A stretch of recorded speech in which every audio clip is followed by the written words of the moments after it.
السلام عليكم ورحمة الله وبركاته. معاكم أسرار ست البيت. كل سنة وانتم طيبين بمناسبة عيد الفطر المبارك. زي بعض اتأخرت عليكم أنا شوية، كانت عندي ظروف ووعدتكم ان انا اعمل السابليه، لكن ما قدرتش اعمله، كانت عندي ظروف ما قدرتش اعملها. والنهارده ان شاء الله هعمل معاكم غدا خفيف خالص. هعمل مكرونة في الطواجن بصدور الفراخ.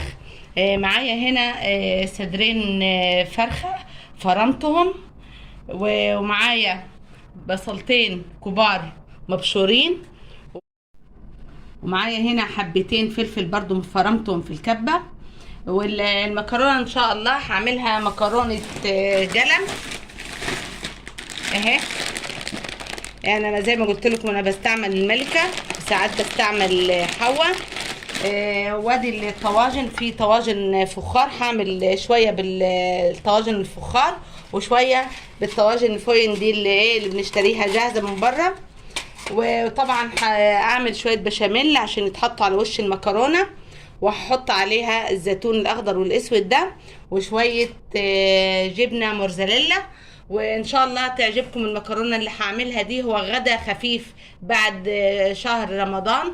ونروح على النار دلوقتي ونعمل الفراخ مع بعض. انا حاطه معاكم هنا ميه على النار غلت، هحط فيها المكرونه مش هسويها جامد، تبقى نص سوا بس. المكرونه مش هسويها زي ما عملت معاكم طواجن اللحمه المفرومه ساعتها، ما كنتش مسويه برضه المكرونه جامد. دلوقتي هعمل نفس المكرونه دي مش هسويها جامد. وهحط عليها حته زيت، شويه زيت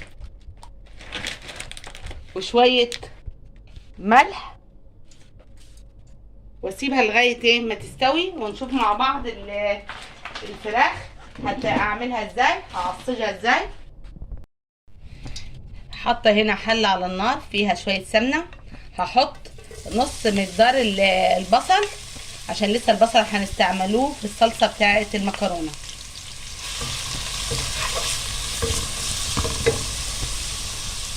لغايه ما تدبل البصله، وبعد كده نحط الفلفل الاخضر، وبعد كده نحطه الفراخ.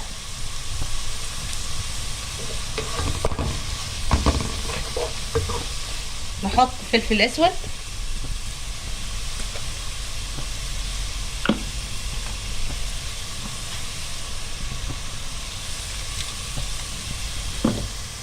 شويه ملح، ما نكترش الملح لان كل الخلطه اللي معانا فيها هنحط لها ملح. لغايه ما تدبل البصله، وننتبه للمكرونه ما نخليهاش تستوي.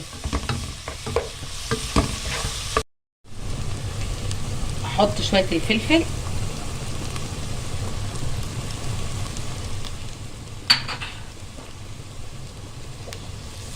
نقلبهم مع بعض.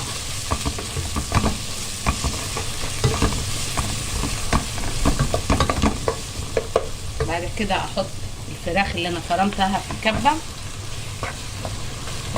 ما نقلبش فيها كتير لغايه ما تاخد صدمه.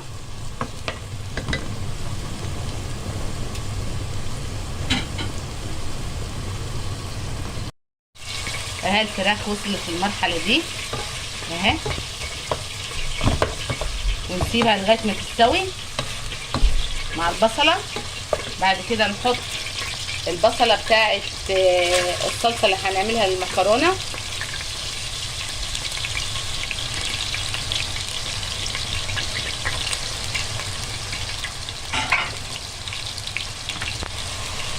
اهي نحط على البصله دي شويه ملح،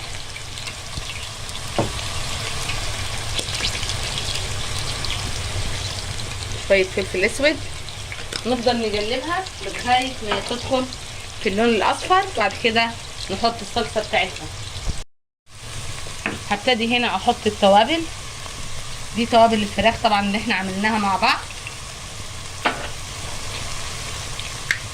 بابريكا معلقه كبيره ومعلقه كبيره، توم باودر، نص معلقه صغيره. نحط شويه ملح تاني عشان احنا حطينا في البصل بس.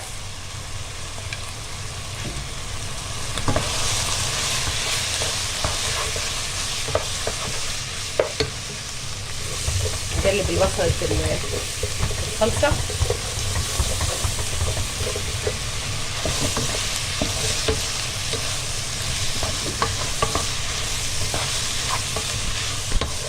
بعد كده هنعمل مع بعض برضو البشاميل، بس لما اخلص دول نشوف البشاميل بتاعنا. انا عملته معاكم مرتين قبل كده في القناه في رمضان.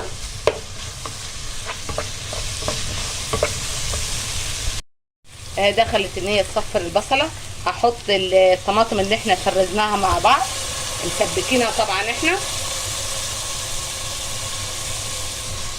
ونسيبها تغلي شويه. وبعد كده نشوف المكرونه. انا شلتها وصفيتها من الميه بتاعتها. بعد كده نحطها مع بعض. وادي الفراخ دخلت في مرحله السوا خالص، وريحه التوابل ظهرت وبقت ريحتها حلوه خالص معانا. الطبق ده هيعجبكم خالص، مش هتبطلوا تعملوه. وممكن الطبق ده يتعمل من غير فراخ ولا لحمه ولا اي حاجه، بتتعمل كده اهو. تعمل المكرونه بالتسبيكه اللي انا هعملها لك دي، وتحط عليها البشاميل، تحطيها في الطواجن وتحط عليها البشاميل وتاكليها، تبقى حلوه خالص.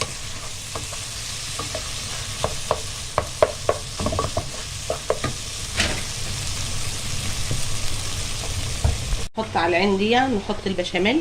نعمل البشاميل. انا حطيت 3 معالق سمنه وعليهم معلقه زيت. هحط 4 دقيق عشان يعتبر الدهون بتاعتنا اللي احنا حطيناها 4 معالق.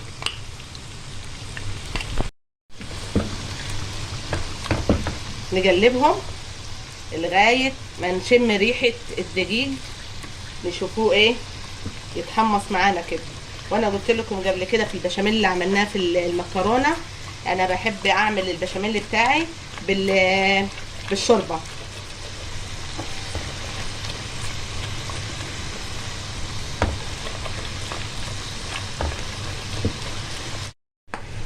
نحط جوز الطيب، قلنا كذا مره ما نكترش منها عشان ما تمررش اهي. نحط شويه فلفل اسود، ونحط شويه ملح.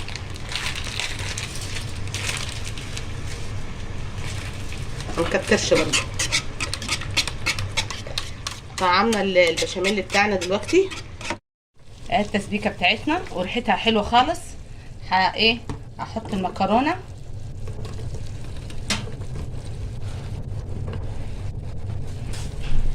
ادي اهي، واقلبها كويس خالص في الصلصه. بعد كده نشتغل في الطواجن. وادي اهي قلبنا فيها الصلصه المكرونه اهي، وشكلها حلو خالص. بعد كده هناخدها ونروح نعملها في الطواجن اهي. نحط في الطواجن. قلت لكم معايا طواجن فخار والطواجن الالومنيوم الحراريه دي. انا الفراخ ودهنتهم زيت الاول. الفراخ انا هحطها على الوش، مش هحطها في نص المكرونه.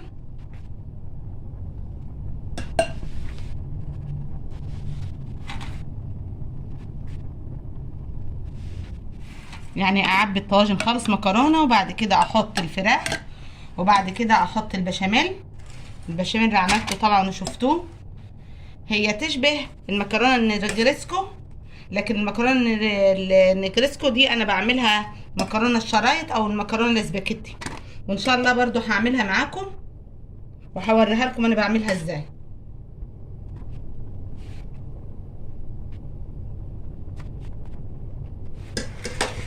اهو ادينا اهو عبيت كل الطواجن اهي قدامكم اهي. هبتدي احط الفراخ بتاعتي واوزعها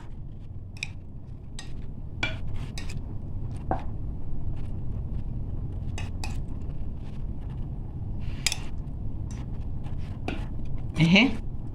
تضغط عليها كده عشان ما تيجي تحط البشاميل. وانا مولعه الفرن وحاطه صاج في صاج الفرن، حطاه جوه الفرن عشان احط فيه الطواجن دي. ريحه الفراخ حلوه خالص. انت باسهل طريقه تعملي غدا خفيف لاولادك على طول. ولادي انا مرضوش ياكلوا تاني ملوحه، انا جبت لهم ملوحه اول يوم العيد، وتاني يوم عملت لهم سمك. رحت حسيتهم ان هم يزهقوا يعني من الاسماك، رحت قلت ايه، عندي صدرين فراخ في التلاجة اعمل لهم الطواجن دي.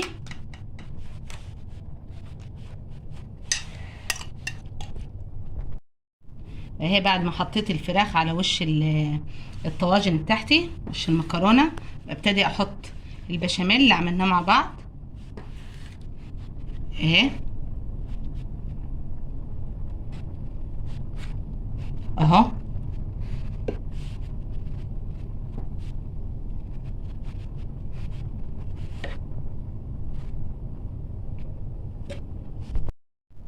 اهي خلصت الطواجن، ومعايا هنا جبنه موتزاريلا وجبنه رومي مبشوره اهي.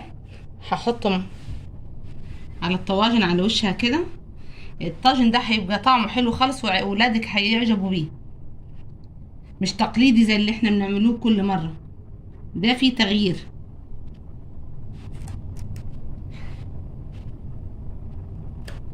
اهي. وبراحتك ايه تكتر تقللي براحتك انتي.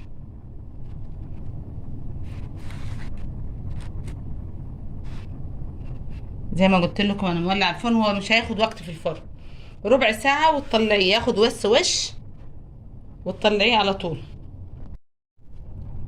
ادي اهو بعد ما حطينا الجبنه عليه اهو. نبتدي دلوقتي نحط عليه على وشه زيتون. هو اتملى بس لازم ايه نعمل تغذيه لاولادنا كده عشان يفرحوا بالشكل اهي. زيتون اخضر وزيتون اسود